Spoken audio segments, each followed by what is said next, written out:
time to fight. Your heart beats fast despite the truth that love is blind. I just wanna feel anything.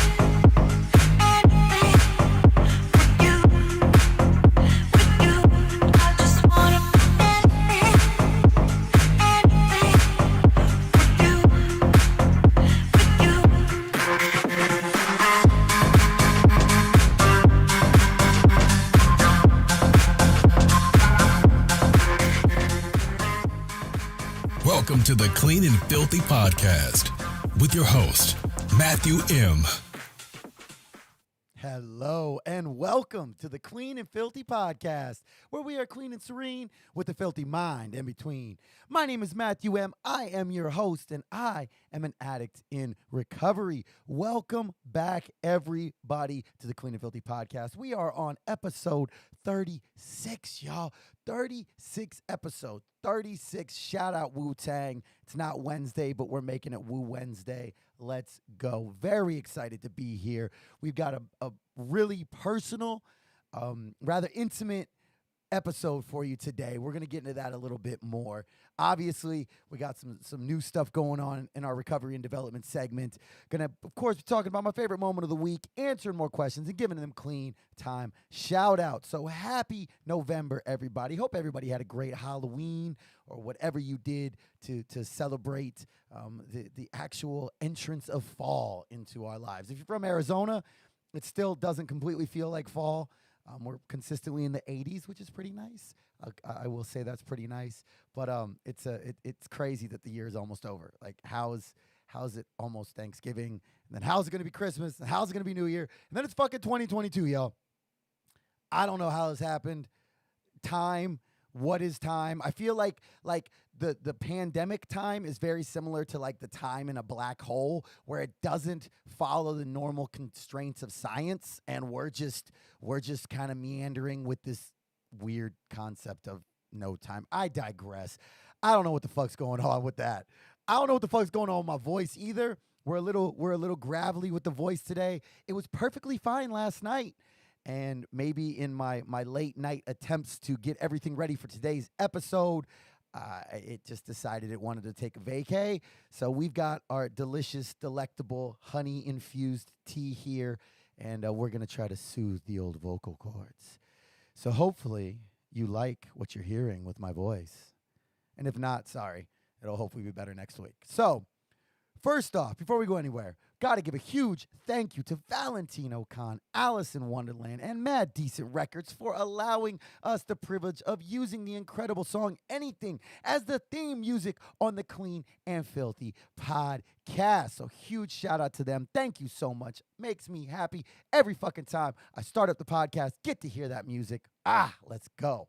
Next up, got to give a quick reminder to anybody out there who might know of a small business or maybe a massive podcast media conglomerate that would be interested in helping support an up-and-coming 12-step recovery podcast, specifically this one, the Clean and Filthy podcast, because we currently do not have an episode sponsor and are always looking to develop and formulate new relationships with potential partners going forward on this journey. So if you know of anybody, send them our information. Maybe they'll hear something they like. And if they do, have them reach out to me directly at Matthew@CleanAndFilthyPodcast.com.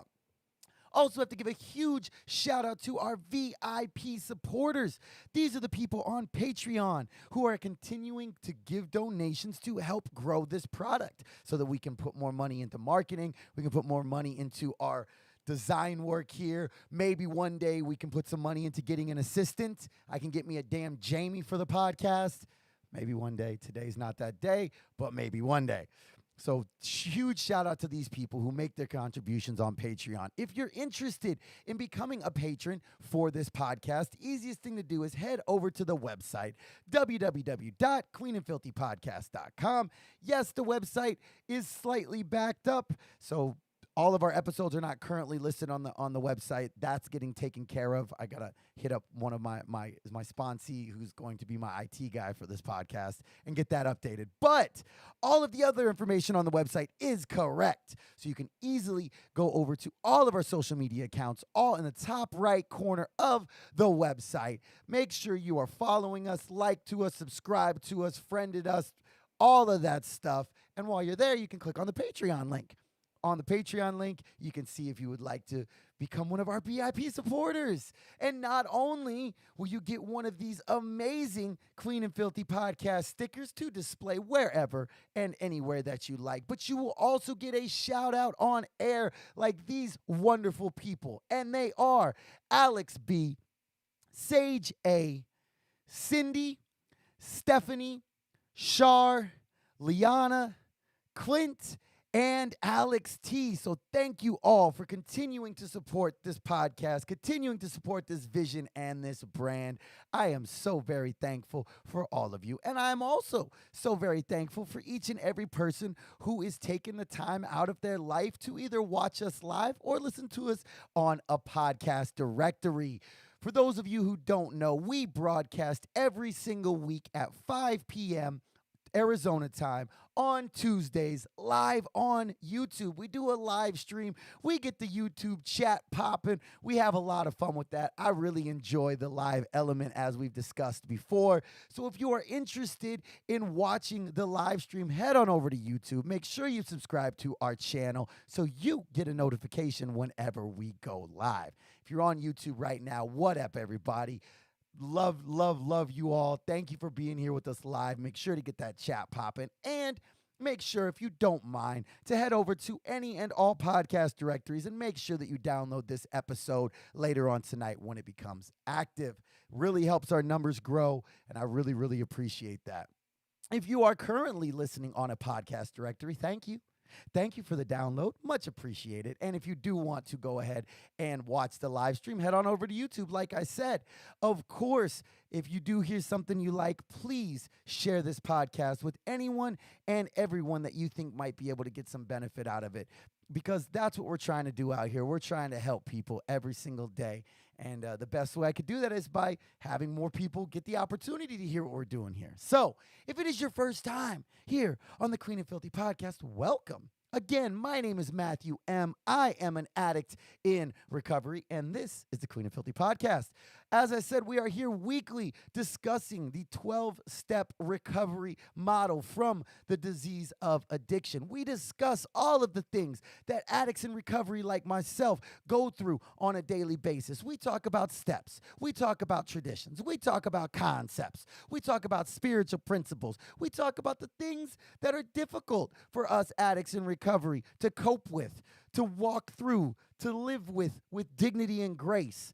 We are here trying to carry a message that recovery is possible just for today, one day at a time. That's how we do it. So if you are new here, I really, really appreciate it. And I hope you stick around and maybe you'll hear something that you like. If you do, please share it. And guess what? Even if you're not an addict in recovery, you're exactly where you should be. As we always talk about, the beautiful thing about recovery from the disease of addiction is that it's not simply about taking the drugs away. The drug use that I was using, that was simply a symptom of my disease of addiction. And we're going to get into a lot of that a lot deeper today. So if you are an addict in recovery, welcome, stick around. If you're an addict who's not in recovery, welcome, stick around. If you're somebody who's like, man, I use a lot of drugs, maybe I need some help, welcome, stick around. And if you're somebody who doesn't have any direct tie to the disease of addiction, welcome, stick around. Hopefully you hear something you like, and hopefully we see you again next week. So that's kind of what we are. That's kind of what we do. But I want to make sure to emphasize what we don't do. In order to stay in line with the traditions, I want to make sure that I will not be speaking from a point of authority or identification with any one specific 12-step fellowship. I will not be identifying my fellowship of choice. We will not be discussing what my home group is. We will not be discussing where I went to treatment or what treatment center or recovery residence I went to. just because I do want to make sure to stay in line with the traditions. And I want to make sure that we have a unified perspective across all fellowships, across all recovery. So that is the point of us here. And that is something that we will not be discussing directly online. But if you have any questions about things that we don't discuss here on air, please reach out to me directly. Like I said, you can hit me up at Matthew@CleanAndFilthyPodcast.com, or you can reach out to me on any social media. We are on all of them except for TikTok just for today. I'm not on TikTok. I'll be on Pornhub before I'm on TikTok. I digress. But make sure to reach out to me. So if you have questions about a specific fellowship or a specific meeting or finding a sponsor in a specific, group, reach out to me. If you need questions answered about potential sober livings or recovery residences or treatment centers or any of those things that we don't directly discuss here on air, I would be more than happy to answer those questions. As I say every week in our Ask an Addict segment, I like answering questions. So if you have questions, please send them over. Again, thank you all for being here. Thank you for the downloads. Thank you for just partaking in this journey. If you can and you hear something you like, please give us a rating. Please make sure to share us. And that's enough of the asking for downloads and likes and all that. So we're going to do something a little different today. Let's get into our first segment titled R&D, Recovery and Development. Let's head to the lab for some R&D. Recovery and development. Ooh, that's right, y'all. We are in the lab. If you are not watching the live stream right now, you don't realize that for the first time, we have a lab background. I, myself, and my trusty assistant Groot here are currently in the lab. That's right, y'all. We got beakers, we got test tubes, we got microscopes, we got some type of flask and something. I need to call my scientist best friend so she can identify everything in here. I like this little thing with the glove. Okay, if you aren't watching on the live stream right now, you probably should, so you have an idea as to what the fuck I'm talking about, because if you don't, you're just thinking that I'm just rambling, which I do a lot, but not in this case. I actually have a point. So we are in the lab.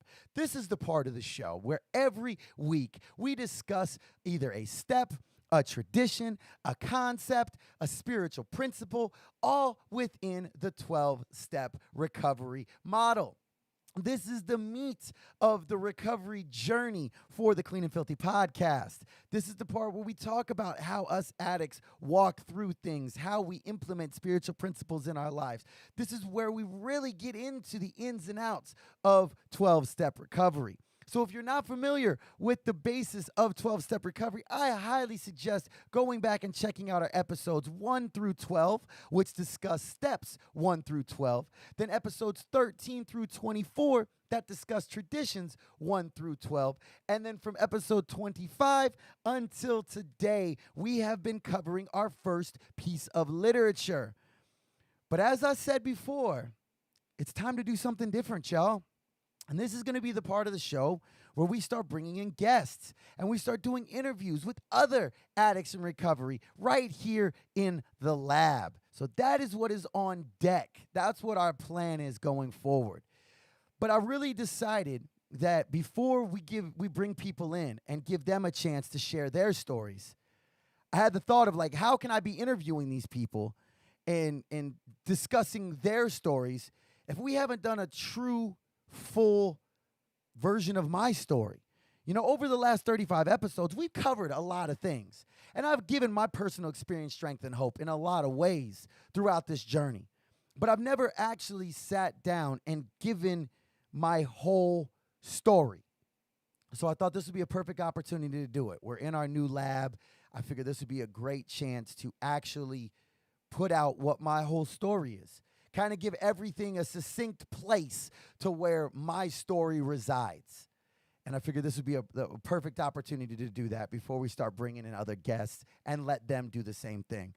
So I'm going to tell you right off the top that this is going to be grimy, and this is going to be raw, and this is going to be a lot different than how I share my story in recovery meetings, because this is going to be a very personal journey for me to share this with everybody. And I'll admit, I'm kind of nervous, honestly. I'm kind of nervous about it. It's weird being open and sharing in the open, sharing to the world, not in a closed meeting, not in a meeting with a bunch of other addicts like myself. It's going to be a lot different than how I would share. Usually in a meeting, if I'm sharing my story, I really don't focus on the drugs. I don't focus on the drug use. But I wanted to give a full breakdown of how the disease of addiction really grew within my life and how it was a progressive thing and how things continued to get worse. Because at the end of the day, like I said, we're here to try to help people. And if my sharing my story with all the disgusting, grimy, shameful things within it helps somebody out there say, wow, me too, and then maybe leads them into the rooms of recovery, then for me, it's worth it. But I want to focus and say that I will be focusing on myself. There are a lot of people within my journey that have had input, have had impact, have in some way, shape, or form shaped a lot of things within my journey, both prior to active addiction and in active addiction. But I never want to discuss somebody else's story. I don't ever want to discuss somebody else, especially if they don't have an opportunity to if it's something negative and I don't give them the opportunity to correct what's being said or whatever. That's just not my vibe. I don't want to talk behind anybody's back. So I'm going to be keeping this all focused predominantly on myself. If there are other people involved, I might try to hint at that or something. But I want to make sure to really focus it on myself. And even though we have covered a lot of this information on many different episodes, this episode is going to have everything all together. And like I said, we will be discussing specific drugs, and we will be discussing specific drug use. So if that is something that is triggering to you, I want to put that out there and say, unlike most of our episodes where we really don't get drug specific, this episode we are going to. So have an understanding of that, because the last thing I ever want to do is be triggering to anybody. But at the end of the day, all I can do is share my experience, strength, and hope. And even though specific drug use doesn't really matter, as we've discussed in so many possible episodes in the past, I feel that there's a level of identification that might be able to help. So I feel that the potential reward outweighs the potential risk. So with that being said, let's get into it, man. I'm nervous. I can't even front. I'm nervous about this. It's really weird. It's really weird because I'm so open about my recovery, but I'm nervous about this. So we're going to take it back to the beginning, man. We're going to work through my entire drug history. I'm telling you right now, this episode isn't going to have a lot of hope in it, other than the fact that with over 3.5 years clean, I'm sitting here today. We're not going to be discussing the spiritual principles within it. We're not going to be talking about how I've implemented things that I've learned in the steps today. We're not talking about that. This is going to be a grimy episode. This is going to be an intimate, personal episode. And I appreciate you being here on the journey with me. And YOLO, as we say, you only die once, so let's go. So early life. Hello, everybody. My name's Matthew. I'm an addict. Hi, Matthew. So I was born here in Arizona, born and raised in Phoenix, Arizona. As we've talked about before, I was homeschooled as a kid. So from a very young age, I was being taught at home. I still had plenty of interaction with other kids. I when people ask me, like, do you think you missed out on stuff in life? Like, I really don't, because I was always playing sports. I was heavily involved in sports. My pops was a band director at an elementary school, so I was constantly around kids my age. I had a pretty standard upbringing from that perspective about, being involved with sports, being around kids my age, all of those things. I was a Cub Scout. I played baseball and soccer and basketball and, did karate as a kid, like all of those standard type of things. The only thing that was different is that most kids went out, hopped on a bus and went to school. I went downstairs into the classroom and went to school. So there was never any like massive trauma. A lot of us in the rooms have some, a lot of us addicts in recovery that are in the rooms have some massive elements of trauma, massive childhood trauma that just compounds this need for drugs. And, that's something that is a very common bond between a lot of people in the room. And thankfully, I can say that wasn't a part of my story. I don't have any of those childhood trauma type of things. But I can truly say that from a very early age, I noticed, looking back on it now, I liked doing things that were sneaky. I liked doing things that were slightly dishonest. I liked doing things that were kind of out of the standard society in certain ways.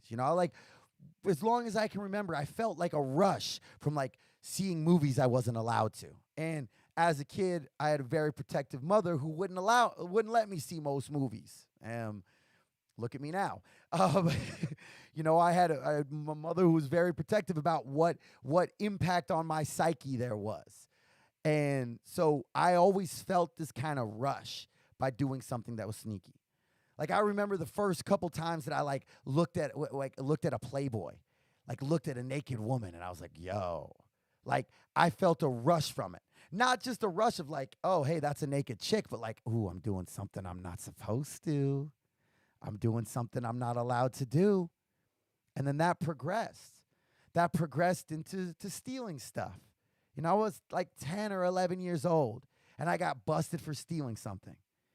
And I convinced my friend's mother to lie about it so I didn't get in trouble. So that was a double sneaky. It was ooh, I did something sneaky and I got caught, and now I'm not going to get in trouble for it. Ooh, super sneaky. And that sneakiness started tying into lying, a lot of lying. And as we've talked about, that's something I still struggle with. Being honest, working an honest program is something that I struggle with well into my adult life with over 3.5 years clean, because those are the things as a kid that I was doing. And even though I knew maybe it wasn't right, I was still doing it. These are all very addict behavior type of things. The sneakiness, the lying, the wanting to be on the outside of societal norms, of what's acceptable. Those are all addict type of things that simply just didn't involve drugs. And that was there would be moments of that throughout my childhood. Sometimes it would be worse depending on who I was hanging out with. Sometimes I was the bad influence on other people. Sometimes other people were the bad influence on me. But for the most part, I was a pretty chill child. I played music. I played sports. I was around kids my age. I felt like a normal child. And I didn't get introduced to any drugs until I was probably around 12 or 13 years old. And when I mean actually using, I'm not talking about oh, I had a sip of a champagne or something, or just swigged a little bit of beer. But I remember that the first time that I actually drank, I actually made a conscious choice to drink. I was around 12, 13 years old, somewhere in there. And it was we snuck something from my friend's dad's liquor cabinet. And you'll hear a lot of people in recovery talk about the first time that they used that first drug, something in them changed and they felt whole and they felt like everything that they had been missing was good now. And that wasn't my experience. I liked it more because it was sneaky. I felt more of a rush because we were doing something we weren't supposed to do, more than I felt the actual effects, positive or negative, of the alcohol. But it started to be a weekly thing. If I stayed the night over at my buddy's house, we'd go raid the liquor cabinet. We'd go take a taste of, oh, well, what does this alcohol taste like? And that was the standard vibe for, going progressively more and more. And then when I was about 15 years old, I moved to England, to outside of London, England. And I lived there for about 9 months. And at this point, I was 15-ish. And over there, drinking's much more accepted. It's just, when I was there, the drinking age was 18. It was just a normal thing. I got served plenty of times at a pub at 15 years old. it's not like it is here. And so then it became a little bit more of a thing. You know, when we went on a rugby trip, we all had a beer. When we would be hanging out on a weekend, we'd be drinking Bacardi Breezer fucking bullshit ass wine cooler type joints. That was just kind of what we did. And again, like, it wasn't even so much that I was enjoying it. It was just like the thing that we did. If the thing that we did would have been like clipping clothespins on our ball sacks, maybe that would have been the thing I did. I don't know. But it's just what we did. And that progressed to, just the normal type of thing. So then when I moved back from England, when I was about 16 years old, at this point is when I started going to ASU. And I had already been in college classes, as we talked about before. I tested out of high school when I was 10 years old, and I started going to college, to community college, when I was 12. And so immediately when I was 12 years old, I was, put around a lot of older kids that were, actual college age kids. I shouldn't even call them kids. Like, a lot of them were fucking adults. But so while I'm in college, that initial being around people that were drinking happened a little bit more. And then I go to England for a month, or for 8 months, 9 months, and come back and am put back into the situation. Now I'm going to ASU, and now I'm a little bit older. So now I'm hanging out with these adults that are older than myself. And the drinking started to occur a lot more. Again, not even because I enjoyed it, but it was what we did, and it was sneaky.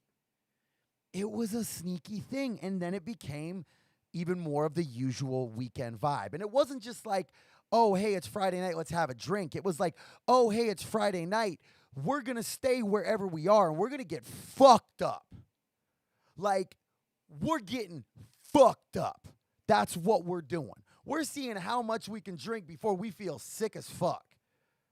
I always was proud of myself. I didn't throw up. I had this streak of not throwing up from alcohol until the time I did. And oh, God, I digress. But again, it was this sneaky thing to do. And there was some element of, oh, it felt cool. I'm hanging out with cool kids, older kids, whatever. And then it added more frequency to where maybe when we were studying for tests, we'd go and drink while we were studying for tests. Not the greatest way to retain knowledge, for the record. I'm not a fucking scientist, even though I have this beautiful scientific lab around me right now. I'm not a scientist, but I can tell you from my personal experience that getting fucked up and then trying to study for a college exam, not the greatest fucking logic. I digress. So now, we're drinking every weekend, and there were some days that we would drink at school. We'd have a fucking break between classes, so we'd just pour some Malibu into whatever we were drinking. That was just what it became. And again, there was like this sneaky, nobody knows what we're doing. They probably did. I probably fucking reeked, but I felt nobody knows what we're doing. I'm sneaky. That's just where my mind was. That was how the disease of addiction was manifesting itself. I just didn't realize it. And the more sneaky I was, the more opportunity I had to lie, which then compounded the sneakiness, which then compounded the lying. And it continued and going to where it was essentially every weekend. We'd we'd see a homeless dude and we'd buy him a bottle of alcohol if he bought us a bottle of alcohol. And I looked pretty close to being 21. I'm 16, 17. I've always looked kind of older.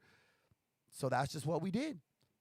And it was about this time that when I first smoked weed as well, I was about 15 and a half, 16 years old, and I smoked weed for the first time. But honestly, weed wasn't around. The people that I was around were people who drank. So I didn't have this desire or urge to go smoke weed because it wasn't around. So I really just stuck to alcohol. And this led to me getting caught drinking multiple times by my family. It led to me getting fired from a job because I was underage and I was drinking on the premises. Granted, it was with the other people at the place, but I was putting that company at a huge risk for liability's sake. And of course, in the moment, I'm like, whatever, man, fucking squares.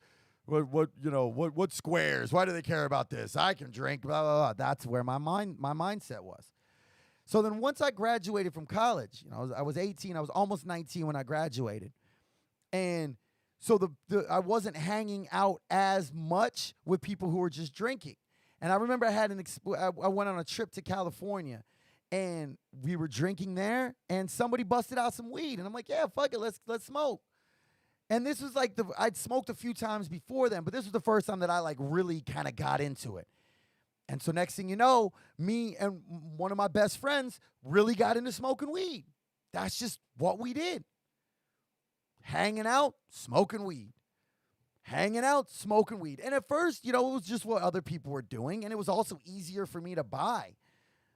People around had weed. I didn't have to worry about being underage and buying alcohol, so I bought weed.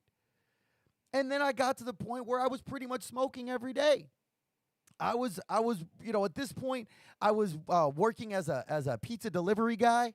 Yes, I had a college degree and was working as a pizza delivery guy and was hanging out with people afterwards and smoking weed and having some beers and playing some poker. And like that was just what kind of developed. It was also my first attempt at being a drug dealer that failed miserably. So I kept smoking until I got a new job. I got a new job in an office building. I was working for a distinguished bank in a corporate office. Not on a call center. Like I was property management for this bank. Cool.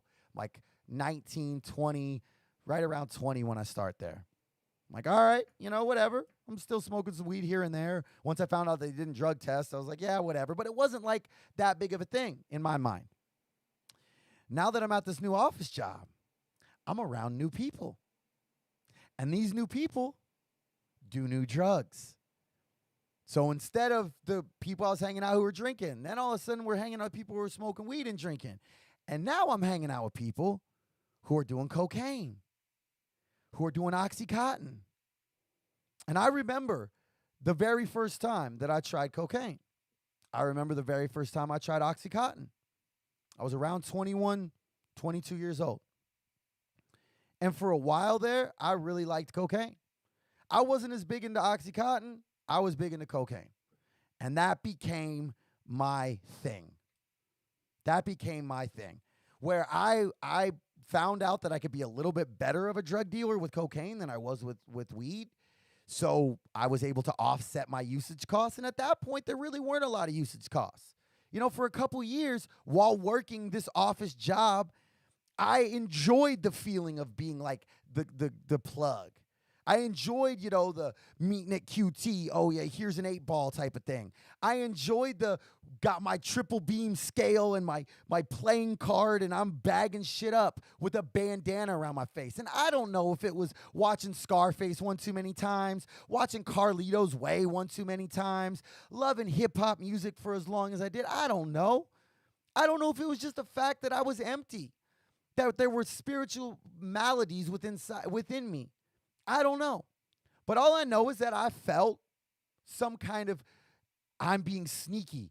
I'm fulfilling being on the outskirts of society. Society doesn't snort cocaine. They don't do that. But I do. Oh. And there was that element to it. And that continued. That continued to where it started, I was only really ever using cocaine with people. I would be the plug who would like drop the shit off with you and then hang out until we busted out a few lines. I would be, doing it on poker night or playing Guitar Hero at my boys' place, thinking that we're like fucking rock stars. And I thought that was cool, y'all. But I never really did it myself, by myself. Even though I was using a lot of it when I would use it, I didn't see it as a problem. I didn't see that my using was addictive in any way. I was just having fun, bro. I'm just a fucking party drug dude. That's just me, bro. And I've got a house. I've got all the things. So it can't be a problem, right? And this is around the same time that I started using ecstasy. I would do that periodically. It was never like an every weekend thing. It would just be when it was around, I'd do that. But as you can see, it's progressive. As you can see, it's more. As you can see, it's okay, well, let's try something else. So I was probably about like 23-ish, 24-ish, where I had a bad experience with cocaine. And I thought I was going to die. I hadn't done that much, but I don't know why, but I thought I was going to die. And that really took a lot of the mystique away from using cocaine when I'm genuinely sweating, thinking I'm going to die. So I really stopped using it after that. I mean, there were still times in the future that I did use it. But in that moment, I kind of stopped. And plus, a couple of the people that I had been selling it to, one of them went to rehab. My thought back then, well, what a quitter. And one of the other ones moved out of town. So I didn't really, if I wasn't using it, I didn't have any reason to buy it. And therefore, I didn't have any reason to sell it. So I looked at what other people were using. And other people were snorting these pills, these Oxycontin, these OCs. Like, all right, well, I tried one back in the day. I didn't love it. I didn't hate it. Liked cocaine more. Let's try this. And so that's what I did. And now we've added something new to the mix. Now we've added something more. And now I'm having my first interaction with opiates consistently. And again, I will say with opiates, I really enjoyed them a lot more than simply I was doing them because it was contraculture, because other people were doing it, or it was outside of social norms. I really enjoyed them. You know, they gave me feelings of euphoria. They gave me like the positive elements of cocaine without the negatives. We'll talk about this a lot more when we get into the sexual aspect of it, but anybody who's ever used opiates knows that you can have sex for a very long time on opiates. A very long time. So I thought I was fucking Johnny Sins. I'd snort an oxy and could fuck for hours. And for me, where I was at in life, that was a big deal. That was a fucking big deal. That's what matters, man. I've got money, I've got drugs, and I can fuck like a porn star. To me, where I was at in life, that's what had substance, quote unquote. That's what I misinterpreted as substance. And so now that those things were around, that's what I was doing. And I can tell you, my goodness gracious, that is when things started to change. That's when things started to change. You know, it started off with the same type of thing of just on the weekends. You know, poker night, cool, let's go snort this. Hey, we're going on out of town, cool, let's go add this. We're going to do something cool, let's go add this. So I was doing it socially. But then the weekend started getting longer. And it was, hey, it's Friday night, or hey, it's Friday at work. Well, we could just, lunchtime, let's snort an oxy off of our fucking desk at work. That's a normal thing because we're just partying, right? We're just partiers. And then it became, all right, well, if I'm already going to do it on Friday, why not just do it Thursday? And then fucking Monday morning, fuck, man, it's fucking Monday, bro. I got to go to fucking work. I'm going to feel a lot better going to work if I snort this fucking pill. So my breaks got shorter. My amounts got bigger. And my hustling, my trying to sell these pills was simply it was to just facilitate having money for my own habit. And the big moment for me, and we've talked about this a lot on this podcast, the big moment for me, when I really quantify my active addiction, was when the using became the event in my life. In the past, up to that point, we would use in addition to something. Again, poker night, going to a concert, going to an event, going and doing something. So we'll just add something to it. But it started to become to where the using was the event. It was no longer to do it while I was doing something else. It became the thing to do. It became my solution to life. Positive elements of life, negative elements of life, indifferent elements of life. My solution was to shave up that pill and do a line. That was my solution. And that, to me, when I look back on it, of course, in the moment, I didn't look at this as a negative at all. But when I look back on it, to me, that's where it really became a problem. And I didn't think it was a problem. at first. My thought process was everybody that I'm around, they all do these drugs. They're all doing this shit, and they're all moderately living life. In my eyes, they had things, they had stuff, they had relationships and houses and shit. So it's just a normal thing, right?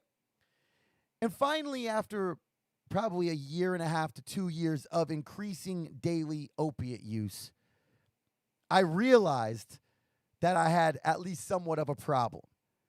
Not a problem to the point where I was like, I need to go to treatment, but I realized, like, goddamn, when I started calculating the days of how many days in a row I'd been using, I was like, okay, I should probably stop. I should probably take a break. And I was able to for a couple days. And maybe I didn't feel the best. Or maybe I used a lot of other substances. Maybe I smoked a bunch of weed or I drank a lot of alcohol. But I was able to. So therefore, I had negative reinforcement that I'm not an addict. I stopped. I don't have a problem. We've talked about this before, that we focus so much, especially in active addiction, on stopping, not on the staying stopped. Because I could stop for that moment.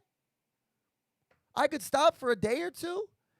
I could stop until the pain of life showed up enough that I couldn't fucking deal with it. And then I would be like, well, hey, I took a day off, so obviously I'm not an addict. Obviously these things I don't have a problem with this thing, with this drug. So I could, Tuesday afternoon, fuck it. Let's do one. And then next week, I'll take 3 days off. Yeah. Any addict out there knows exactly that cycle.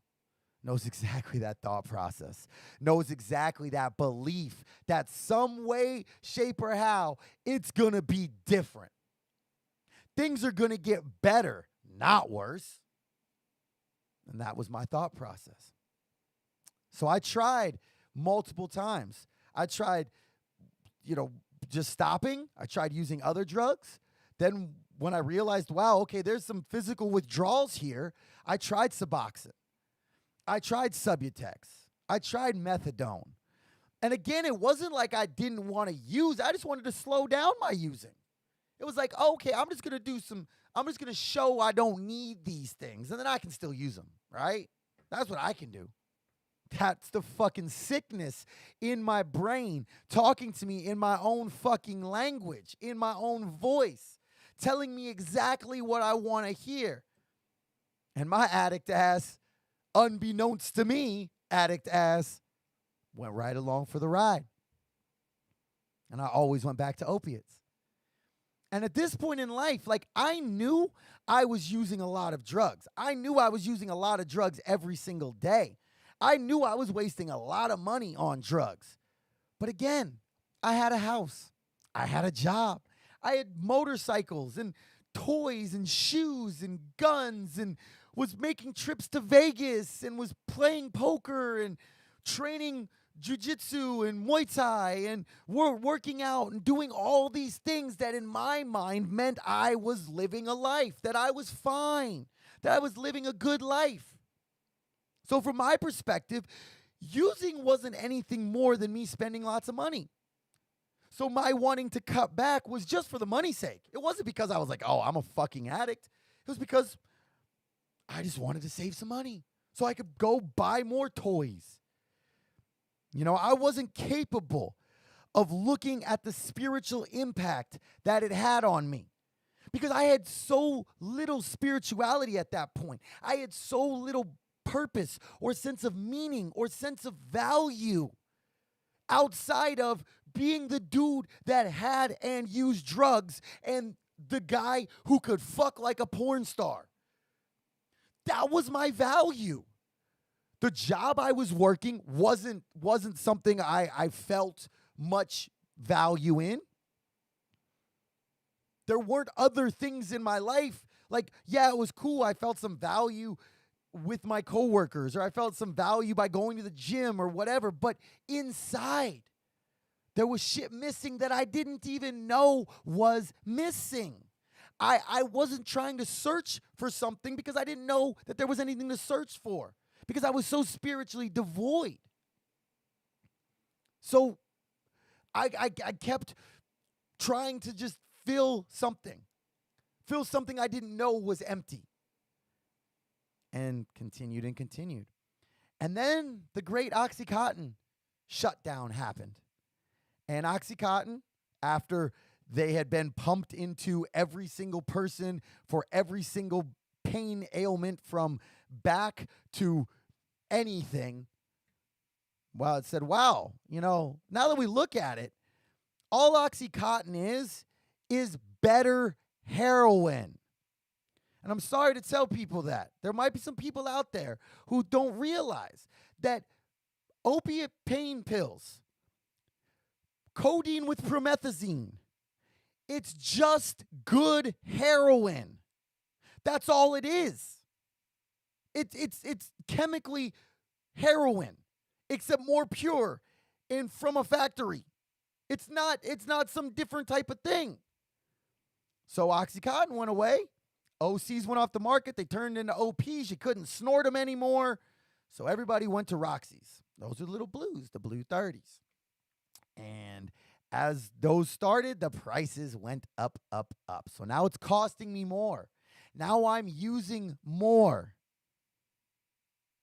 But I still don't think I have a problem. And then, right about this time, I end up with a massive back injury. Long story short, we don't know exactly what caused it, probably lots of jiu-jitsu, but I ended up with 3 bulging discs, 4 protruding discs. I have spinal stenosis. I have congenital canal stenosis, degenerative disc disease. So for 4 months, 5 months, it was constant epidurals and MRIs and seeing surgeons and specialists and physical therapists. And during this time, my mental health, my well-being, my attitude towards the world is going slowly down and down and down. And each new specialist I go to, it gets a little worse. So what do? I use more. And now I have a reason to use, right? I have a reason. I have physical pain. I could be using this.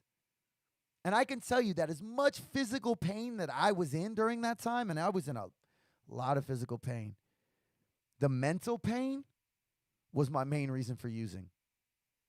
Being able to just numb out, to be able to check out, to be able just to be done with worrying about what specialist is coming next. Where am I going to get surgery? What's going to happen? What are they going to try next? So I just used. And I used more and more and was flat on my stomach, so I put on a bunch of weight. This is about the time when I got to be about 300 pounds. So we're going to fast forward. Now we're about to like the end-ish of 2011. And I've essentially recovered from my back surgery. And I officially find out that my corporate job that's been paying me way more than I deserved for me to do less work than I should have been and allow me to use constantly was going to be going away. But I was going to be getting multiple months of severance. So I'm like, all right, everything's lining up. I've always said I'm going to be a professional poker player. Let's move to Vegas. I've got money coming in. My back's healed. By this point, I was actually trying to limit my use. I'd started going and getting methadone, was replacing one drug with another drug, and decided I'm gonna go to Vegas. I'm gonna become a professional poker player because I don't know anybody who uses opiates there. I'm going to do a geographical change. Nobody uses opiates there. As long as I'm not using opiates, I'll be fine, right? And as we discussed prior, within 2 weeks of living there, I had found who had the opiates. And now I'm just going to get one. I'm just going to get one.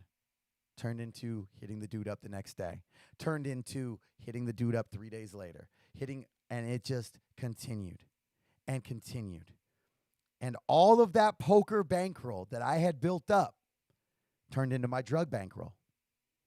All of the opportunity that I had to actually give this a chance turned into being a professional drug addict, simply now living in Las Vegas. And my entire existence started getting to the point where I was trying to find ways and means to get more. I spent a lot of time at Siegel Suites, at Budget Suites, waiting for that person to get the script coming in from that person so I could buy enough pills to make it till whenever. And again, they were expensive now. So now I'm finding ways to fund that. I sell off my gun collection. I sell off my shoe collection. All under the guise of, I need more money for poker. I need more money to bankroll poker. How much poker was I playing? Less than when I lived in Arizona.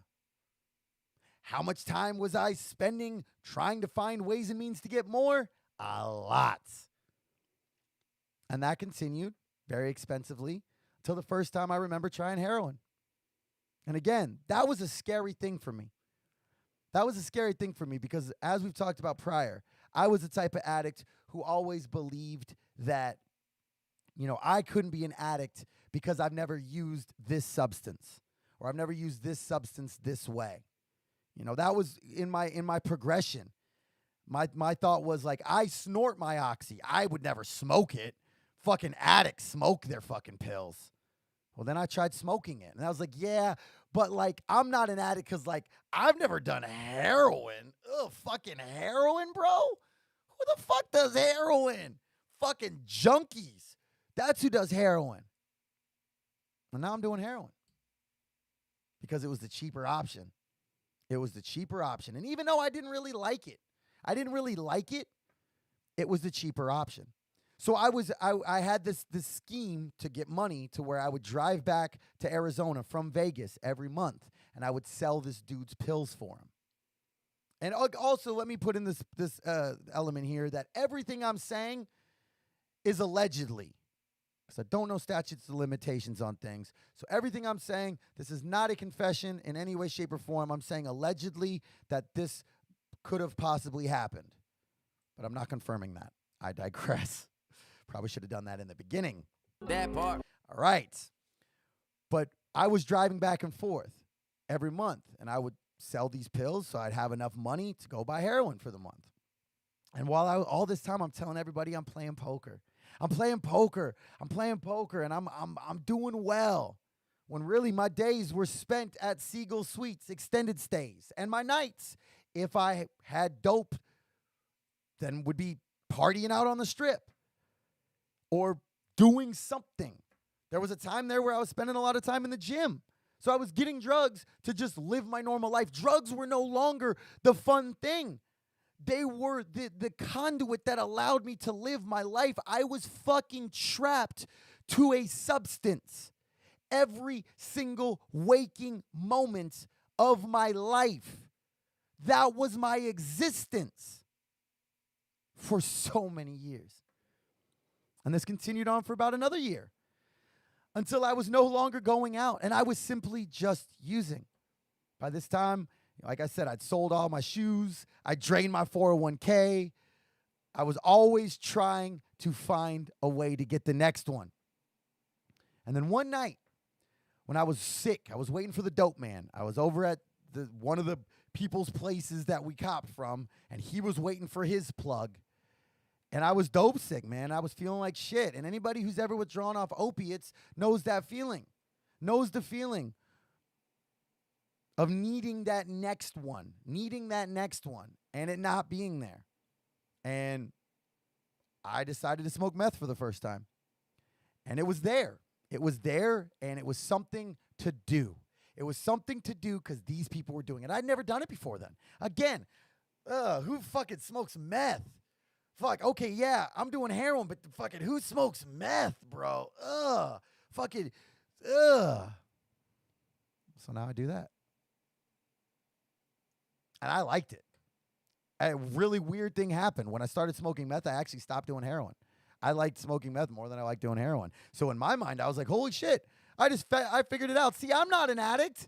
I'm not an addict at all. I completely stopped using heroin by using another drug. And that lasted for a couple months. But my life totally disappeared.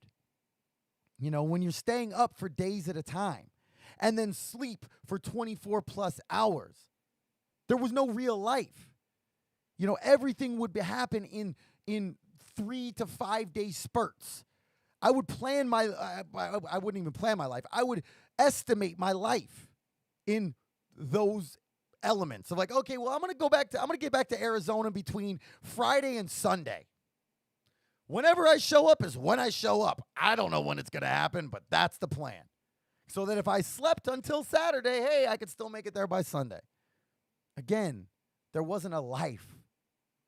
There was just me twack the fuck out. And I still didn't use heroin for a while until one night I was at somebody's house, and guess what? There was heroin there. So I said, I'll just smoke a little bit. Fuck it. You know, I've been doing so well. See, I'm not addicted to heroin. So I could just do a little bit and then smoke some that night. And next thing you know, I'm back off and running now with both meth and heroin. And during this time, you know, I was still driving back and forth to Arizona. Like literally everywhere I went in my life, I was a walking or driving felony. Everywhere I went, I had a tray or I had a little fucking glass bubbler pipe. Everywhere I went, that was my fucking life. And every month I'd make that drive until one time I just didn't go back to Vegas. I just completely left all my shit in Vegas. I fucking fucked over my roommates, left them with no notification, and I just started isolating. I started isolating from everybody, from everything. I had this shame within myself because of how Vegas had turned out, because of how I was using.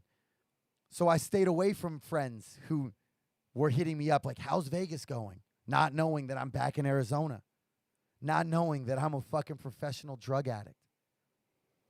And things really started to circle the drain about 2015. You know, about 2015, I had no job. I had no desires. I had no goals. I had those super pipe dreams of what my life would look like if I was a millionaire. But I had no ambition, no thought of putting a plan into action. I didn't really have any friends other than people that I could potentially use or get drugs from. I didn't have a life except for finding ways and means to get more. And with that feeling of grief of not having a life, that feeling of loss, that was all self-inflicted. You know, I didn't have friends because I pushed them all away, because I isolated. I didn't have love because I was unlovable in my mind. I pulled away from all love. And so that compounded it to where now I felt like all I have is drugs.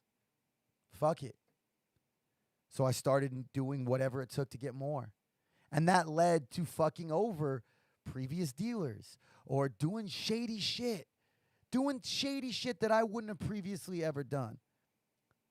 Doing shit that went against any shred of morals. Obviously, at this point in life, I already had gone well past what I now consider my levels of morals. But now we're getting shadier and shadier, and the people are getting sketchier and sketchier, and the neighborhoods are getting sketchier and sketchier, to the point that every single day of my life, I would wake up dope sick.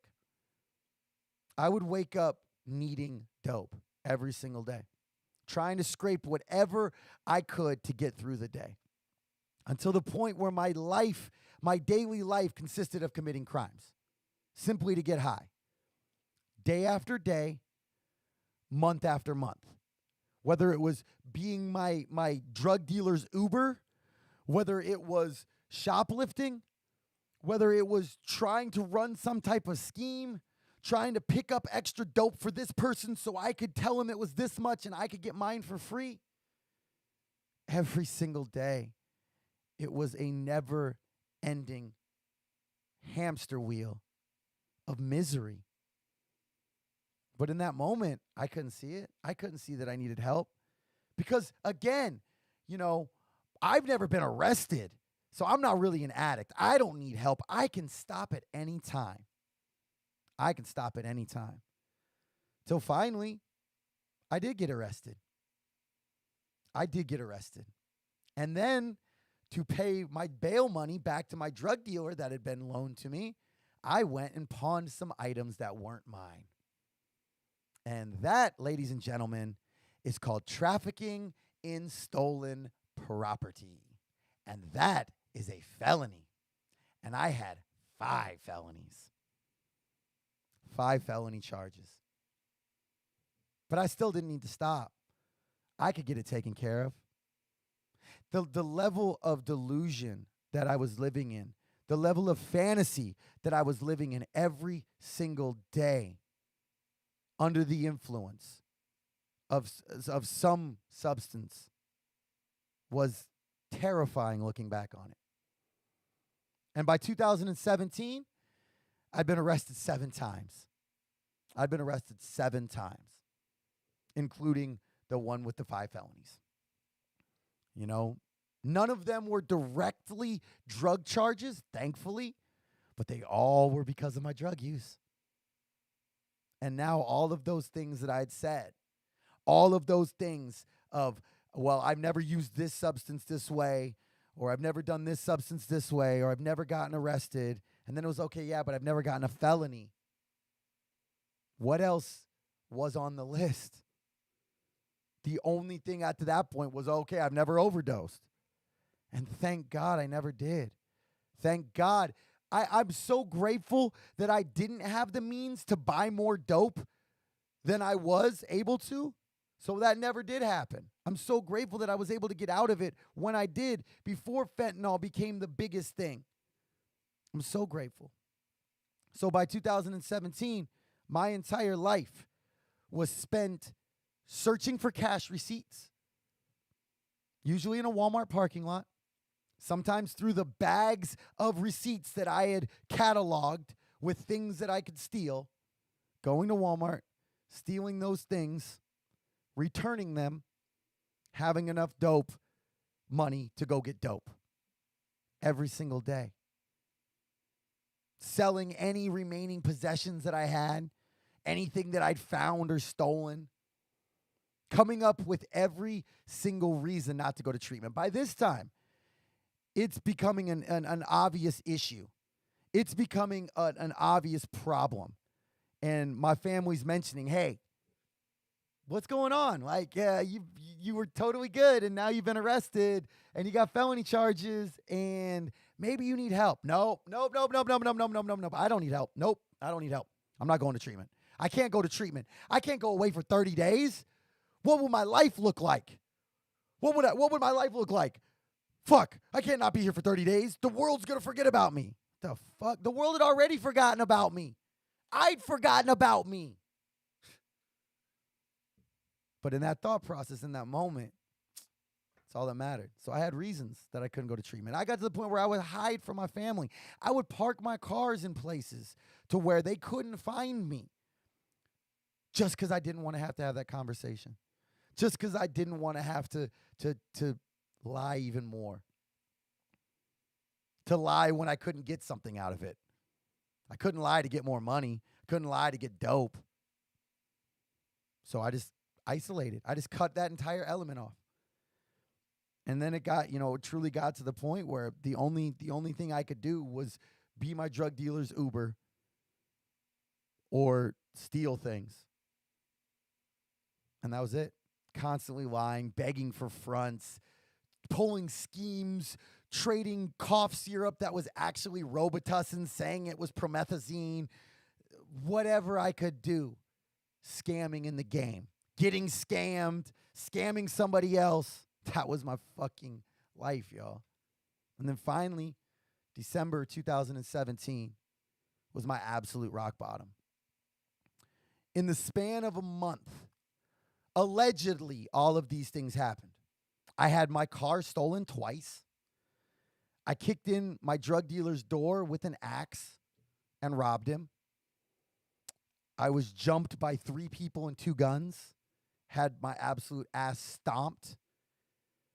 And I broke into my parents' house on Christmas morning to try and get $20 for dope. That's the fucking grimy truth. That's the grimy fucking truth of my existence. That's where my life was. That's where the disease of addiction had me. I was broken. I was broken mentally, physically, emotionally, spiritually broken. All of the things that I'd used to justify why I was an addict were out the window. All of the rationalizations I had, all of the justifications I could give for, oh, well, I'm just having fun. I'm just a party guy. We're all gone. I had to do something different. I had to do something different. And not just that, but I had my son on the way. I had my son on the way.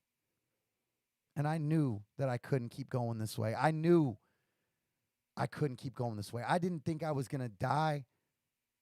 But if it happened, it wouldn't have been out of the realm of possibilities, especially after I had a fucking 45 to the back of my head. Especially after I was getting stomped out and now they had my fucking keys. Especially after I had fucked over so many people. Constantly just trying to get one more. Putting myself in situations that I look back on like, how in the fucking fuck am I alive right now? Going back to the same exact location where I had just had a 45 to the back of my head because I knew that somebody there would have fucking heroin. That was my life.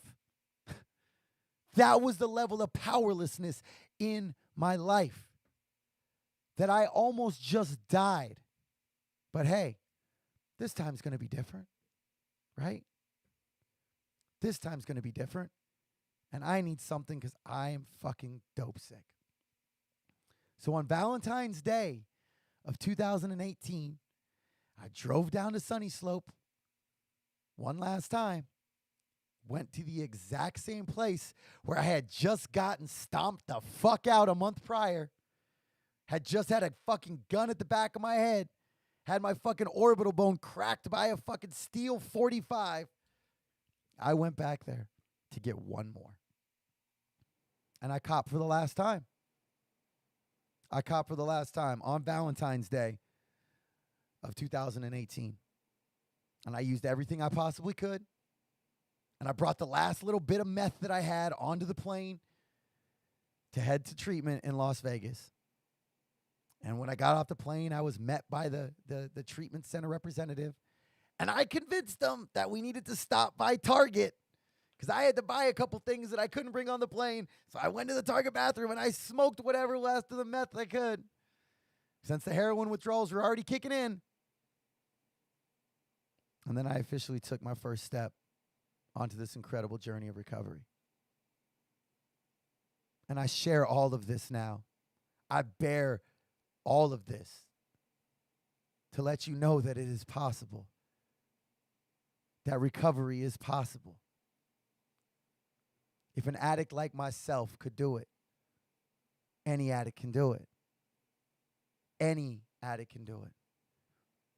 And we're going to talk about that a little bit more next week.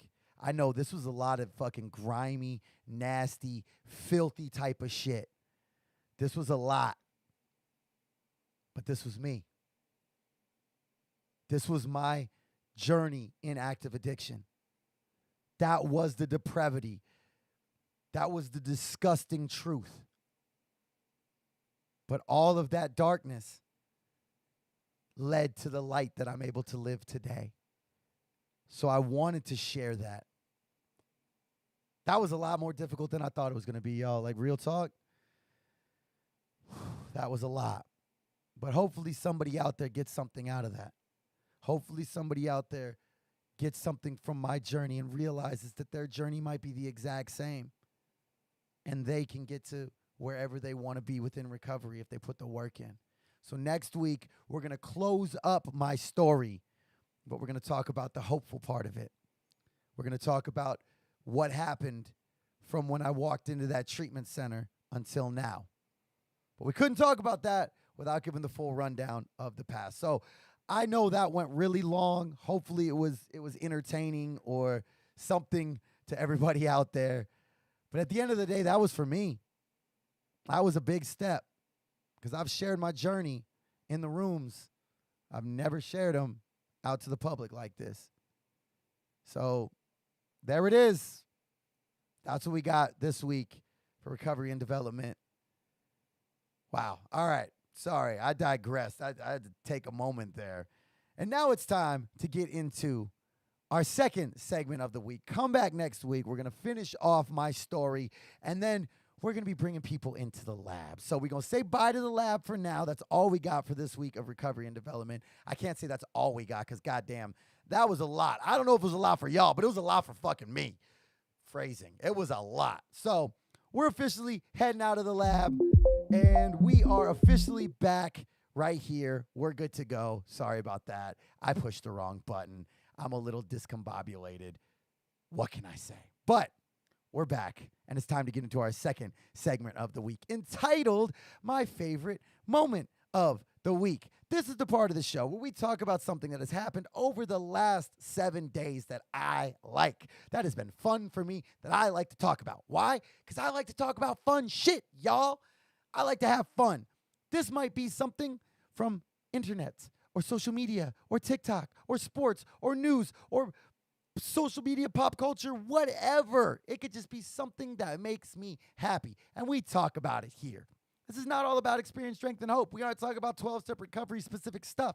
This is just having fun. So if you have anything that you think I might be interested in, especially quality TikToks, please send them over, since I am still not on TikTok. Again, hit me up on any social media link, any energy. We got mine right here. We're going to take a drink. So I am literally a Bang can, drinking a Bang can. This is like Bangception level shit right here. All right, y'all. I digress. We're back. First and foremost, we have to do our weekly fitness update because I am very happy to report that I am pretty well consistently staying sub 210. Granted, it was very close. Granted, I was 209.6. But in my defense, I ate like an absolute trash panda from Friday night to Sunday night. I was on an adventure, and whenever I leave town and go on adventures, I eat like shit. I ate more burgers in the span of like 3 days than I think I ever have. So I'm actually pretty happy about where I'm at with what I'm working, how I'm looking. I'm feeling a lot better, a lot happier than where I was 20 pounds ago. We're going to keep on the journey because that's what we do. And I mention it every week to keep myself accountable. We got my food made. We're going to eat a lot healthier this week. All right, I digress. We got to do a quick little TV wrap up because the season finale of What We Do in the Shadows was really good. I am very curious what season 4 is going to look like. I had previously said that I hope they make 1,000 seasons of What We Do in the Shadows. Just let our vampire friends just go on vampirical quests and do vampirical shit, and it's fun. But I will say, with how they ended season 3, I don't think there's going to be more than 2 more seasons. There's just the way that they set it up going forward, I feel like there has to be an end in sight, which is unfortunate because I would have been perfectly fine if it would have been keep continuing going with great writing and great cameos and whatever. But I think that we're probably going to be ending it soon. That's the only show I was watching live. So if anybody has any recommendations or suggestions, I am also still watching Ray Donovan and Mike Tyson Mysteries. But if anybody has, and The Wire as well. So if anybody else has any suggestions for anything that's on live TV right now, let me know. Also, we're 3 weeks away from the Hawkeye series on Disney Plus, and I am fucking excited, y'all. Also, speaking of Marvel and movies, Eternals comes out this weekend. Gotta schedule something with the manly Marvel men so we can all go see it because I'm very hype about it, even though the ratings or reviews aren't the greatest as of right now. I'm still all in for it. I'm there. Also really excited for King Richard, the Serena and Venus Williams story, and House of Gucci, y'all. If y'all haven't seen the trailer for House of Gucci, go watch that shit. And then look at the motherfucking cast. Because that motherfucking cast is like Ridiculous. Fucking ridiculous. Can't wait for that. All right, we're going to do a quick sports recap. Isn't a whole lot to cover because Ravens were on bye, so they're still 5-2. There was a massive Thursday night football game between the Cardinals and the Packers, and it was in Arizona. I was feeling good about it. Even though fucking Packers fans travel so well, pretty much every Packers game is a home game for the Packers, but I digress. But it's in Arizona. The Packers wide receiver core has just gotten smashed by COVID. So I'm feeling moderately okay about the game. But they still have Aaron Rodgers, and J.J. Watt is officially injured and out for the season. But it's okay. First coming out hard, D-Hop pops a 55-yard completion. Looks like he scores, ends up getting an offensive face mask, whatever. Beautiful play. Looks like the Cardinals are doing great, right? Sadly, D-Hop injures or re-aggravates his hamstring, barely plays for the rest of the game, even though later on in the game he keeps trying to run back on the field and the coaching staff has to literally stop him. It was kind of funny. But the Cardinals just didn't play that well the first half, other than that one play, honestly. Then they get a turnover to start off the second half and down 17-7. So now alternating touchdowns. It's the start of the fourth. It's 24-14. And after a Cards touchdown, it's 24-21, right? Okay. Packers drive the ball, get all the way down to the goal line, score a touchdown. No, wait, it's overturned by replay. Now we're on second down and goal, and the Cardinals defense stands fucking tall, stands true, holds them out of the end zone. They turn the ball over on downs when they go for it on fourth down instead of kicking the field goal. Holy shit, the Cardinals are going to at least tie this fucking game. There's a beautiful drive. Driving to win the fucking game. Cardinals just chunking yards off. D-Hop comes back, gets another catch. Chunking yards. Down to the goal line. We're second and goal with 15 seconds left. We've got a potential win. We could win this game, but worst case scenario, we're going to overtime to beat the fucking Packers, hopefully. Worst case scenario. And then there was the greatest miscommunication of the season thus far. And A.J. Green doesn't realize that the fucking pass from Kyler Murray is coming to him, and he attempts to block his defender instead of turning to catch the ball, and the defender makes an amazing one-handed tip to himself interception, giving Green Bay the win. And also Kyler Murray got injured. He's currently day-to-day. It was heart-wrenching. It was heart-wrenching. Overall, it was a great game. I can't front. It was a great game. Obviously, I would have liked a different outcome, but there were some amazing memes that came out afterwards, both from A.J. Green's perspective and also from Aaron Rodgers, because he had a couple moments where he's like, it was pretty funny. Super fire. Also, speaking of NFL, trade deadline deals. Von Miller to the fucking Rams, y'all? Like, really? The fuck? The fuck? They're already 7-1? Now they're going to add Von Miller too? Fuck out of here. Also, Jameis Winston, injured for the year. Derrick Henry, surgery, injured for the year. All bad. I ended up going 0-2 in fantasy. I had two guys on my team, on my starting lineup, that were not on the injury report go inactive. One of them was for mental health, so shout out to him. Hope he's all right. Other one just went from being there to inactive. And then Patrick Mahomes pretty well shit the bed as well. So I officially went 0-3 this week. First time that's happened all season, and hopefully the last time that will happen all season. Next week, I'm very excited to get back into the winning column, even if it's just by the Ravens. Whatever. World Series is going on right now. Officially, Braves are up 3-2. I'm pretty sure the game is on as we speak, if I'm not mistaken. Hopefully it's going to end up being a 7-game series. They're in Houston tonight, I think. But hopefully it's going to be a 7-game series just because I'm not invested. So I really hope that it goes 7 games. Also, I have to give a huge shout out to Glover Teixeira. He won the light heavyweight UFC championship at UFC 267. I didn't get the chance to see it yet. But dude is 42 years old and the second oldest UFC champion in history. So shout out to him. Also, UFC 268 is this weekend. And it's Usman versus Covington 2, plus a rematch between Namajunas and Zhang, and Justin Gaethje and Michael Chandler. Should be a really good card. Have my son. Not sure how that's going to work. I don't know. We'll figure it out. I really want to see that fight. Now that's what we got for sports. Everybody, you can come back now. No more sports. We're good. from the world of the internet, from the world of TikTok. No, I am not on TikTok. I will be on Pornhub before I am on TikTok. That part. But I still get to see that TikTok fire. And my favorite thing from the internet was Noodles the Pug. For those who don't know, there is a pug named Noodles on TikTok who does daily testing to see if it's going to be a bones day or a no bones day. It's this old ass pug his owner stands up, and if the pug stays standing, it's a bones day. If the pug falls back down into its bed, it's a no bones day. The videos are done daily. I don't see them always daily because I don't go on TikTok.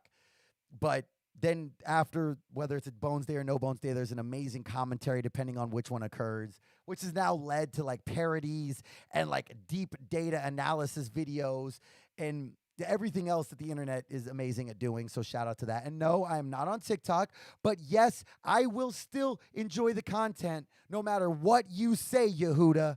I will still enjoy it. You can't fucking tell me not to. Meh. That part. Thank you. All right. We're done with the internet. Had a beautiful trip up north. Went to go see some foliage up in Flagstaff, Arizona. It's about 2.5 hours away. It was cold. It was like in the 30s. We went up there to see the leaves changing, but sadly, we planned it horribly, and we missed all of the foliage in Flagstaff. We got up to this spot that we were going, which was a very eventful trip going up there. It was a very, very, very bumpy, difficult to drive road that required like some skills, and a lot of things happened on that drive. New experiences in life for all parties involved. We had to help dig somebody who stuck their vehicle in the sand. It was a production. It was an absolute production for all parties involved. But made up there to see these beautiful trees, and there's not a single leaf on any of the fucking trees, but we still made a fire. It was awesome. And then got to see some actual foliage on the way back down in Sedona, so that was super cool. Also, super happy later on that night, I got to take my son trick-or-treating. After last year being a pandemic and 2 years ago he wasn't big enough, this was the first time I actually got to take him trick-or-treating, and he fucking loved it. He was a fire truck. Not a fireman, he was a fire truck. He enjoyed every single second of it. It was super fun. Also, speaking of Halloween, got to give a shout out to a couple celebrities for their costumes. The Weeknd as Marlon Brando from The Godfather was fucking great. Also, Steve Buscemi handing out candy in Brooklyn dressed as Steve Buscemi from the How Do You Do Fellow Kids meme was perfection. Also, there was a picture of a DMV employee dressed up as a sloth. Pretty fucking classic as well. But my favorite moment of the week happened on the Friday prior to Halloween. And it was going to the Elemental, a Halloween rave show. Friday night down at a venue called Endgame in Mesa, which I'd never been to this spot before. It's actually a bar, but they've got a really cool setup. There's consoles and gaming computers set up everywhere with TVs and screens and projectors. So everybody can be out just playing video games and eating and drinking and listening to music. And I guess it's a venue for a lot of up and coming local EDM groups and acts in general. They had like 4 different stages with like fire performers and vendors and light shows. And I was very impressed with the venue. Just right off the top, I was very impressed with the venue. But I was there with a purpose. I was there with a specific purpose. I wasn't just going to a rave. I was going for a purpose. And that was to see my boy, also known as Trace, but performing as Toasty, perform his first set ever at a venue. Not at a house party or something like that. This is his first set ever. Now, I got to give a little background about this dude, and I'm going to put him a little bit on blast because that's just how it is. But I met this dude like 2+ years ago at the very first EDM show he ever went to. It was a slander show that I was working at. And I met him, got his Snapchat info, whatever. We just somebody I met at the show. And over the last 2+ years, I've watched this progression within EDM. from collecting candy bracelets to getting a pashmina to going to festivals to getting his own DJ equipment to developing his skills and style, and now officially DJing at a rave. And I gotta say, I'm fucking proud of this dude. So I absolutely had to be there to support him. I made up a bunch of candy toasty bracelets, was passing them out. And it's crazy because up until Friday night, our entire friendship was based on Snapchat. And then, because of that, I became friends with some of his friends. So then I get to meet those people in person. And it was so fucking hype. Just like seeing this whole, it was just a beautiful thing. Like getting to meet these people that I've been knowing over the last 2 years and meeting them in person. And then getting to see this dude who's following his fucking passion and his dreams on stage performing was just, man, it was everything. You know, the support of his family and his friends. Yo, his pops was, no shade intended, but his pops does not look like the type of dude who's going to be frequenting a lot of EDM shows. And he was in vibing out, wilding. His mom's was running around like, that's my son. That's my son. And it was fucking beautiful, man. And for real, like, he killed it. He absolutely killed it. The energy that Toasty has on stage is everything. Fucking everything. Keep that energy, my dude. Keep that energy. Were there some areas for improvement? Obviously. This is dude's first fucking set at a fucking event. But keep that energy, because that will lead you to a festival stage. I fucking am calling it now. Period. Toasty will be at EDC, Decadence, something like that, if he keeps that shit going. So shout out to you, my brother. Fucking proud of you. It was so much fun to actually get to meet you, you know, after we've become friends, and the beauties of the internet through the pandemic, I guess. I do want to put a little caveat in here for other addicts in recovery.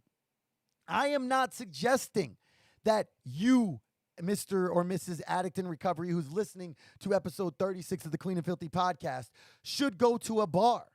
I'm not saying that you should go to a rave, especially not if you are in early recovery. I'm not saying that in your personal recovery journey, it would work. But I will say that in my personal journey with where I'm at, going to a rave, going to a club, going to a bar does work within my journey, because I'm there with other addicts in recovery. I'm there with a sense of recovery focused. I've got my key tags with me. I'm there talking about recovery. So recovery is always first thing in my mind. We've had recovery meetings at raves before. It's our recovery rave crew. So for me, in my personal journey, it works. But just because something works for me in my recovery doesn't mean that it'll work for you. Just like something that works for you might not work for me. Something that works for you might be the thing that gets me loaded. That's why we talk about working our personal recovery. So again, just because I do it doesn't mean I'm saying everybody should do it. Doesn't mean that everybody could do it. Doesn't mean that I'm, in any way endorsing that. I'm just saying for myself within my life, with the steps that I put to safely partake in that type of event and go through it without the use of any mind-altering or mood-changing substance, that for me works. So I just want to put that in there, so nobody's assuming that I'm saying, hey, go out and hang out at bars. Let's go hang out at a bar. That's smart. That's not what I'm saying at all. So I want to put that in there. But again, huge shout out to Toasty. Super proud of you, brother. I'm so glad that I was able to come through, show some love, and give you some support. So that's what we got for this week of my favorite moment of the week. That was just great being back at a show. It had been a while since I've been at a show. Super sick. Shout out to him.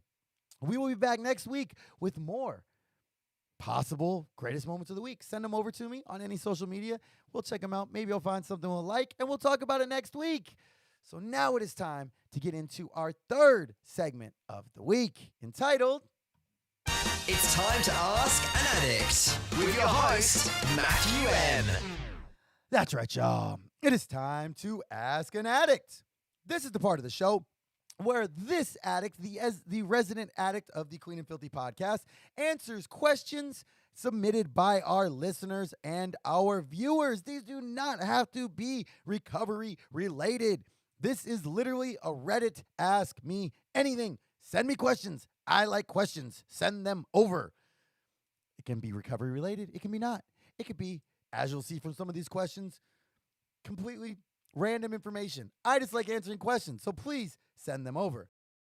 Best way to do that is, of course, going to either www.cleanandfilthypodcast.com. Head over to the Contact Us page. Send them right through there. Send them at Matthew and cleanandfilthypodcast.com or on any social media link. They are all listed there, and I'm on all of them. I would love to answer your questions. So the first question I got says, what is your favorite service position that you have done within recovery? So we talk about being of service a lot and how vitally important being of service to the fellowship is within myself and within my personal recovery journey. And there have been plenty of times that being of service has been the thing that helped keep me clean more than anything else.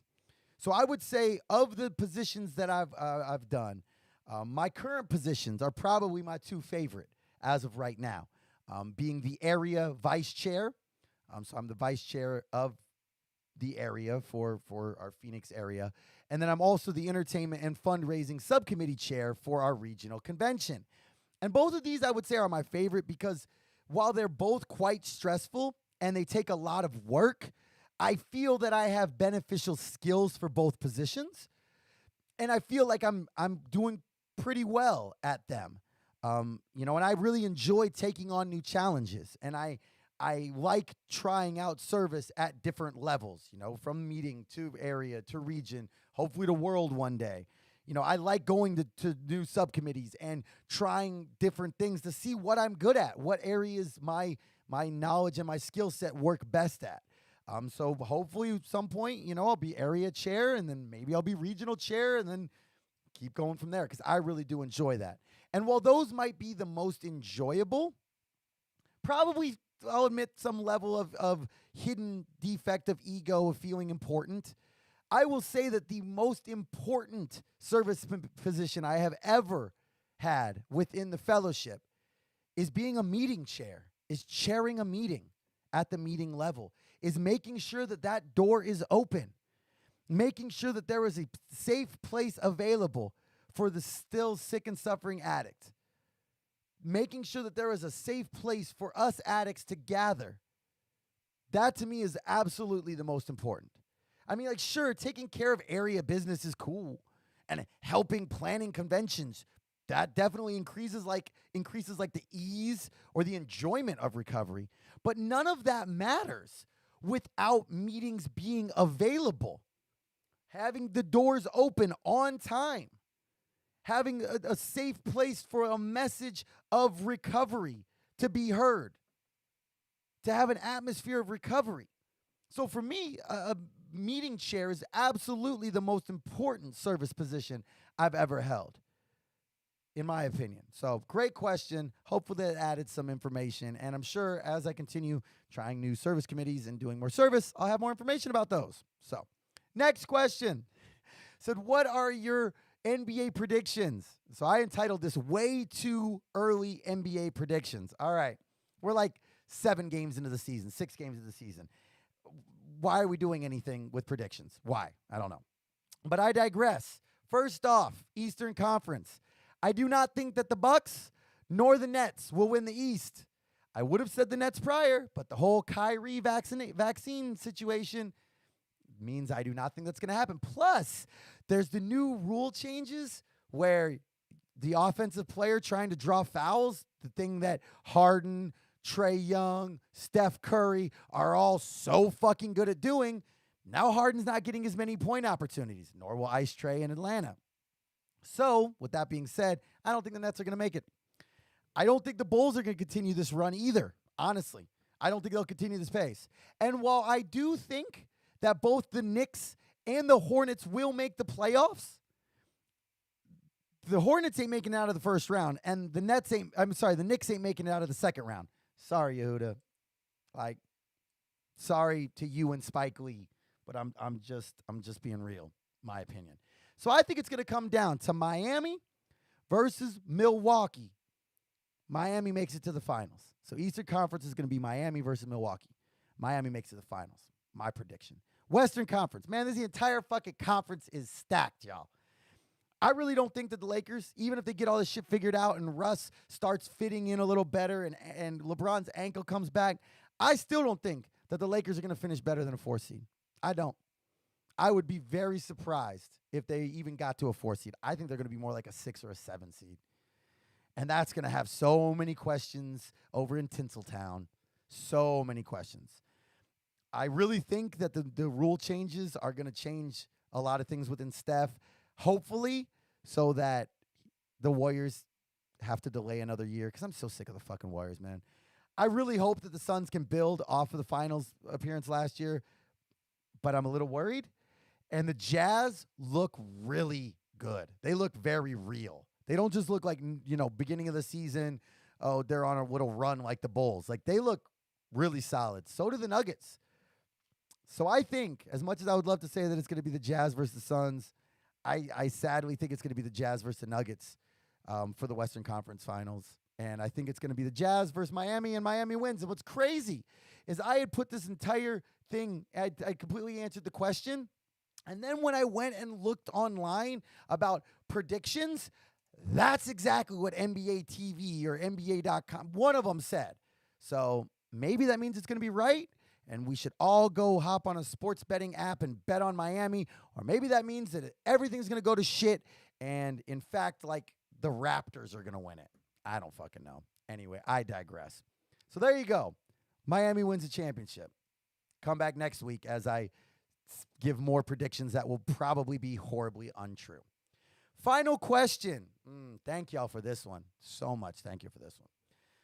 So we talk about on the show a lot how much I love pizza and how I have a slightly unhealthy, possibly sexual relationship with pizza, at least in my mind. So my question that I was asked is, what is my go-to pizza? Now, let me just put the caveat on here. I'm not saying this is the best pizza. I'm not going to have some fucking one bite like Dave Portnoy from Barstool Sports review pizza type argument discussion. I'm not going to say what the best pizza is I've had, because I know every fucking New Yorker out there is going to be like, hey, we're walking here, and tell me that I missed that one little mom and pop spot that has the best fucking pizza because of New York water. And yeah, so I'm not going to say the best pizza ever. I'm going to say my go-to. I would also say the best pizza ever was probably I had in Rome, Italy, but we'll get to that another day. Once I've tasted more of the world's delicacies. Phrasing? Okay. My go-to pizza for quality, price, and size, like a nice balance of those three criteria, is Costco, man. Costco pepperoni pizza is a vibe. $10 for a big-ass large, like a big boy large. That's like a full-ass extra large. Problem is that I don't have a Costco membership. So the only time I get Costco pizza is when I go with somebody who has a Costco membership. Thankfully, my best friend has a Costco membership. So for the price convenience element, price, moderate quality, convenience, I used to go to Pizza Hut, and a lot of people say, thought you just said quality. Yeah, that's true. It's kind of shit. But they were closed. They were near me, and I like the thin crust cheese. Then it went to be Papa John's when the Pizza Hut closed. But outside of their garlic dipping butter, like, they're kind of just meh. And I would always feel disgusting afterwards because I would eat that garlic dipping butter, and then I would just hate myself. So kind of changed. And then Domino's changed their crust, and it somehow became a contender. They went from being, like, fucking disgusting. Like, Domino's was the punchline of all pizza. Like, I would have rather had Little Caesars than fucking Domino's 10 years ago. And now, Domino's is my go-to. $8.99 carry-out special, up to 3 toppings. Woo! For a large? With that delectable garlic butter on the crusts. Yeah, I'm probably going to eat pizza tonight. I'm telling y'all now. God, that sounds so good. So that is, and it's 5 minutes away from my place. That's my go-to for the most part. It's right there. The lady knows my order. Though she left, so now I got to get somebody else who knows my order there. So they give me extra garlic butter on the crust. God, I'm a trash panda. Fuck. But I would say, for quality at a cost, with pretty good ease, I would go with Barrows. Barrows Pizza, I used to work there, so there's like a nostalgia factor. There's multiple locations around me, and their lunch slices are everything. They've got on Wednesday, they've got a buffalo chicken one that is just, chef's kiss. It's fucking delicious. But they're not cheap. I could get a whole ass Domino's pizza for the price of 4 slices at Barrows. So they're not that cheap, but also fire.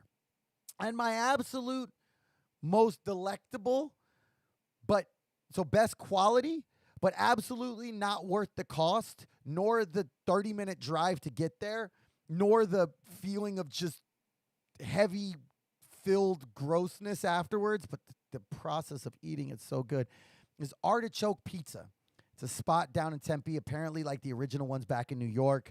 I had a New Yorker tell me that this one is like quality New York with New York water. I'm gonna get so much New York hate on this. I love New York, and I love y'all pizza. I'm just saying. I digress. But this shit is literally like $9 a slice.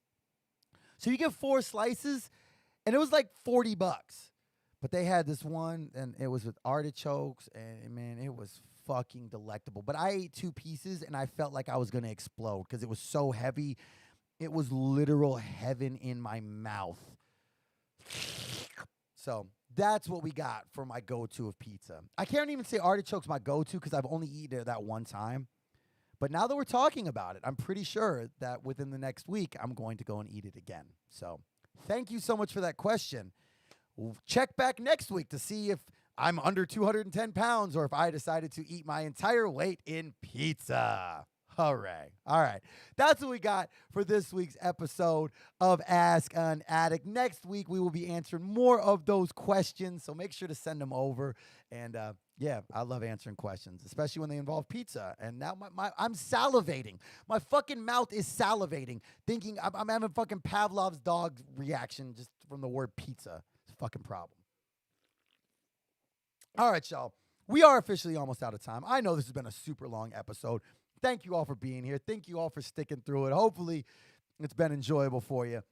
And before we close up, though, you know we can't close without them clean time shout-outs. This is the part of the show where I get hype as fuck, and we celebrate various members of the fellowship who have achieved a celebrated recovery milestone.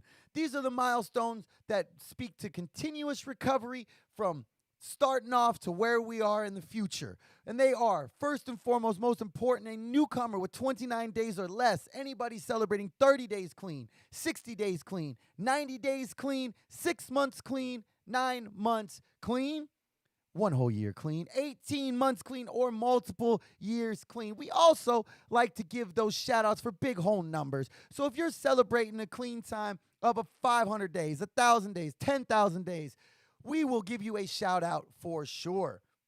Best thing to do is send over your first name, your last initial, and how much time you're celebrating so we can get you into the script for next week. But first and foremost, we got to get through this week's shout outs, and we've got one newcomer, most important person here. So big shout out to Kimberly M. Yeah, stay, girl. Well done. Next up with 90 days clean, we've got Rob B. Hell yeah. And then next up with 9 months clean from my home group, we've got Nicole. Great job. Then next up, we're going out to Vegas with Amber R. celebrating 4 years clean. Well done. And then next up, do tons of service on different subcommittees with her. Shout out to Nikki C for celebrating 4 years clean as well. Hell yeah. Next up, we're going out to Hollywood because we got one of my, a massive actor. He played 2 of my favorite characters in 2 different Marvel movies, and he is celebrating 8 years clean. We've got Josh B. And finally, celebrating 12 years clean, we've got Katie A.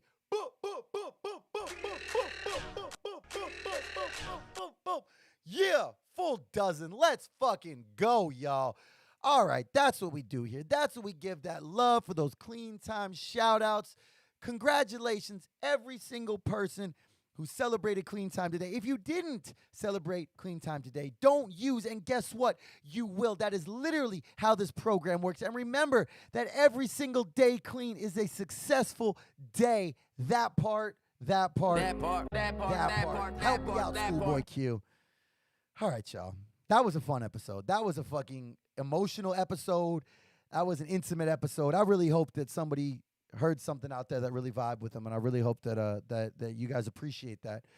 I appreciate it for myself, to be quite honest. So big thank you to everybody again for always being here. I love each and every one of you. If nobody's told you today that they love you, I love you. Even if I don't know you, even if I will never meet you, I love you. And I thank you for being here on this journey. I really hope to see you here again next week. As I said, new episodes every single Tuesday, live on YouTube, 5 p.m., available for download from any and all podcast directories later on that night. Please make sure to like, comment, subscribe, tweet, retweet, and again, huge thank you to this amazing song, Valentino Khan, Alice in Wonderland, Anything. I will see you all next week. I love you all.